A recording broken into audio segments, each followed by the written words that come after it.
I've been a fan of this woman for many years. I first knew her, well, I started reading her amazing editorials in just about every major paper across the country about animals. And she formed this wonderful Newswatch service called DawnWatch, and I encourage you all to become a part of this service, join this service, because what Karen Dawn does is she monitors, and the amount of animal rights attention in the media right now is phenomenal. It's amazing. And this one woman show here, she basically monitors it all to this huge volume of information, condenses it down for us, and then sends us alerts so that we can write letters and respond whenever there is animal rights in the media. And it gives us yet another powerful tool to reach millions more. But as if that wasn't enough, that would have been enough for me. But this woman went on to write, Thanking the Monkey, Rethinking the Way We Treat Animals. And I can honestly say, if there is one book that you walk out of with at this conference, please get this book. It is for all of us, particularly people who are new to the movement. But I've been, as you know, in this movement since 1800. And I found myself going, oh wow, yeah, that's a really good argument. I think I'm going to phrase it that way. Thanks, Karen. I just found myself really referring to this as kind of my new Bible. Instead of animal liberation, my new Bible is now Thanking the Monkey. So I would like to thank Karen, and please help me welcome Karen Dawn.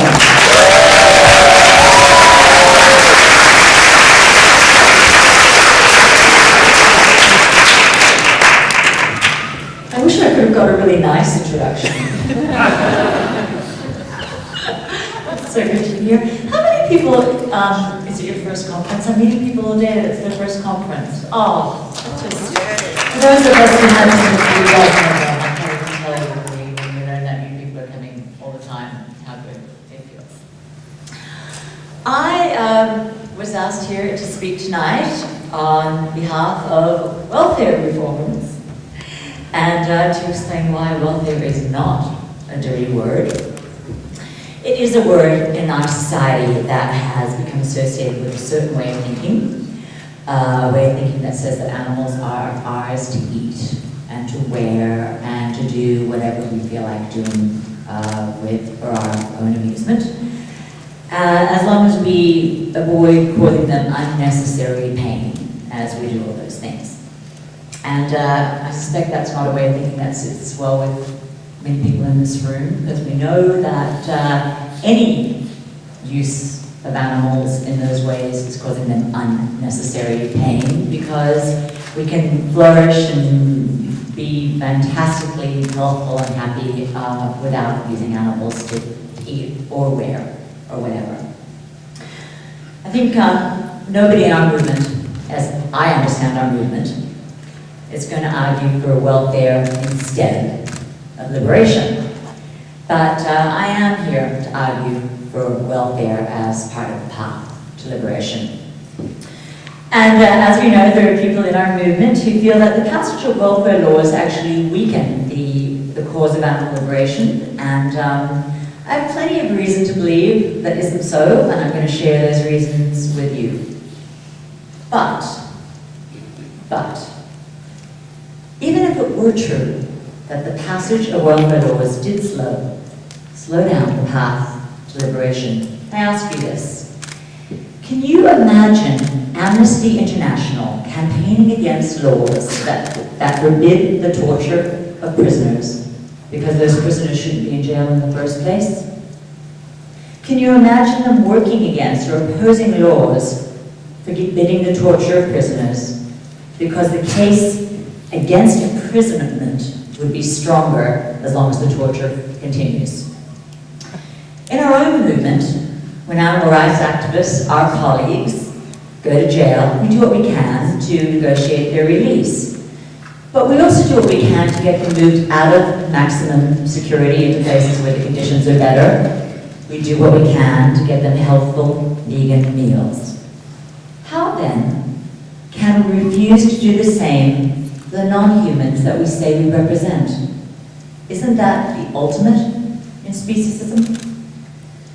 I've heard it argued persuasively that such a stance against welfare reform actually reduces the animals to objects.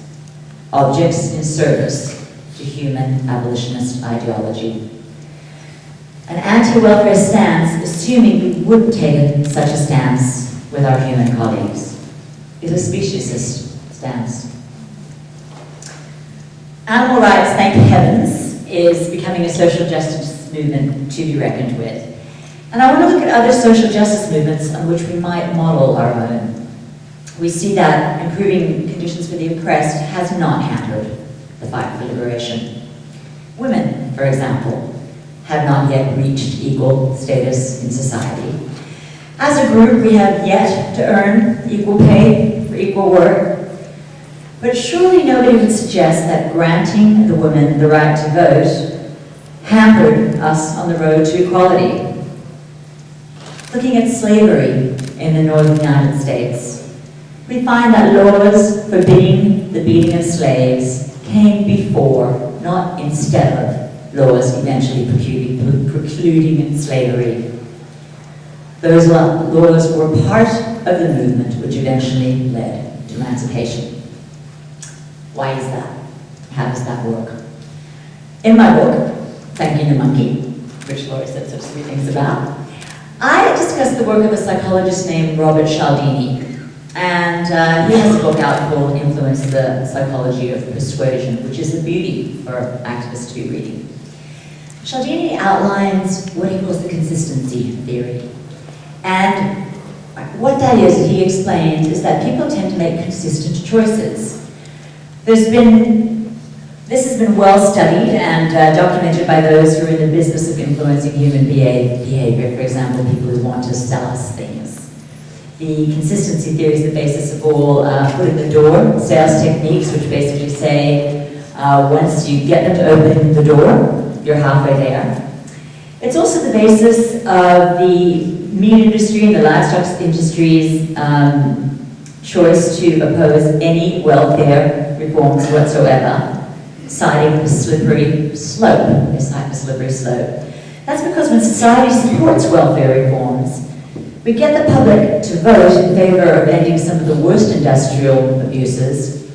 What we're doing then is that we are getting the public to acknowledge that animals matter. And once people have been persuaded to support those changes, those people are most likely consistent with their own position to be willing to think their support of animal cruelty in other ways through their use of animal products. The person who has voted yes on Prop 2 is the same person who is then more likely to pick up the Why Vegan brochure.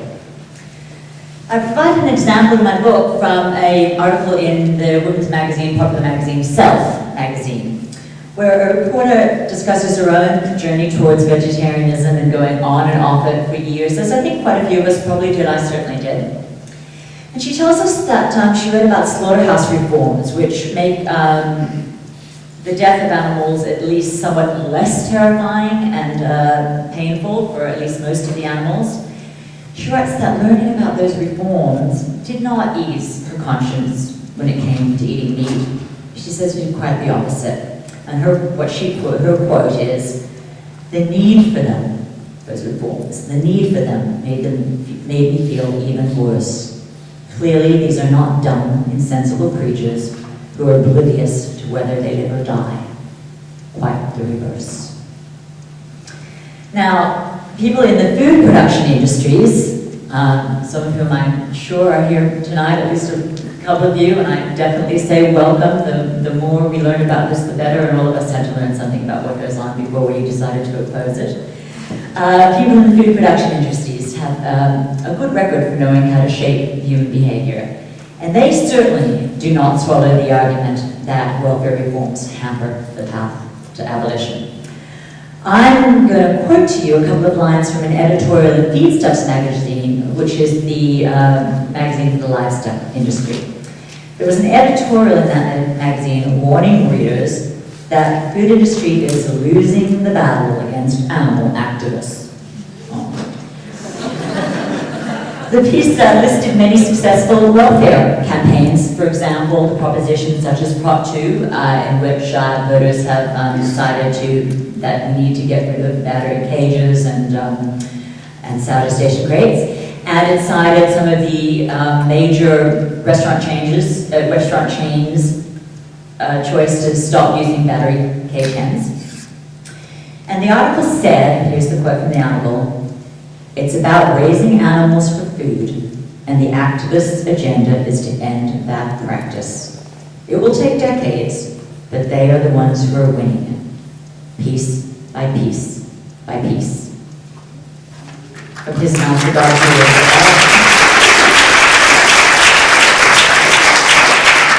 Now, there are some people who say we are natural carnivores, to which I always love to respond with a quote from Harvey Diamond that some of you might know, which goes, put a kid in a crib with a bunny and a rabbit.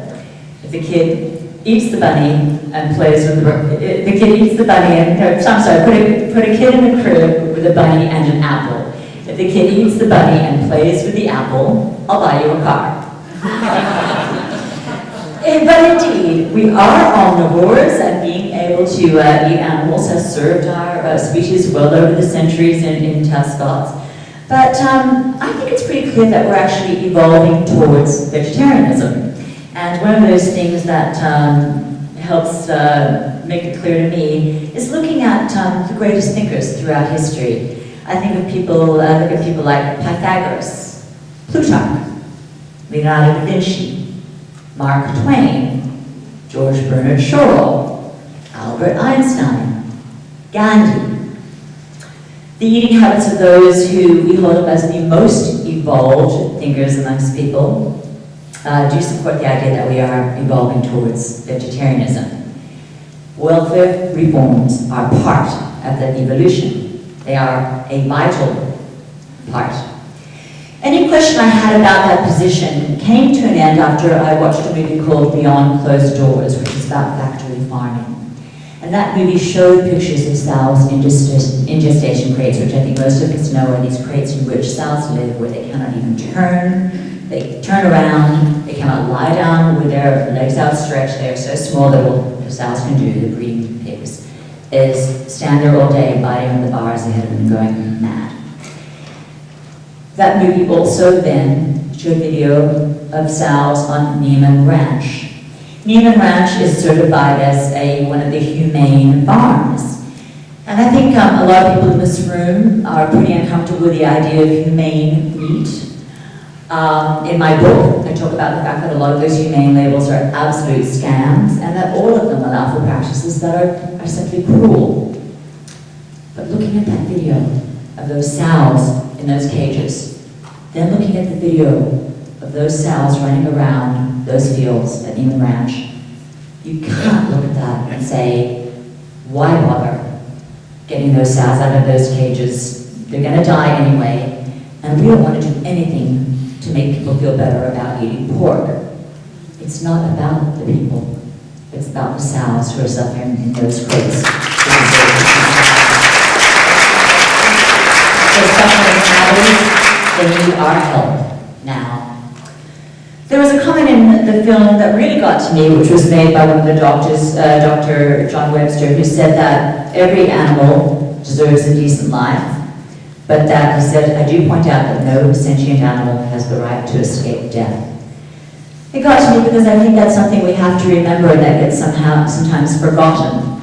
That while we can choose to personally not contribute to an animal's early death, there is nothing we can do. We do not have the power to stop the death of an animal, but we do have the power to drastically reduce their suffering. Do unto others as you would have done unto yourself. I think that's a maxim a lot of us try and live by. And I know that if I were going to have an early death, I would still want a life that was decent, that had something other than suffering in it. And I know that if you could do nothing to prevent me from having an early death, I sure would still want you to do what you could to prevent me from suffering horribly in this life. That's why I think it's incumbent upon me, as somebody who has vowed to do what I can to help the animals, to do what I can to help them now, to end their suffering. Sometimes it doesn't feel so good to do that, to admit that we live in a world where animals will die early because people insist on eating bacon double cheeseburgers instead of delicious hummus and falafel sandwiches.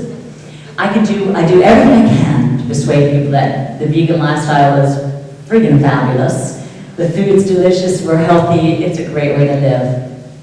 But as long as there are animals still being eaten, I feel I have to do everything I can to help those suffering now in the cages.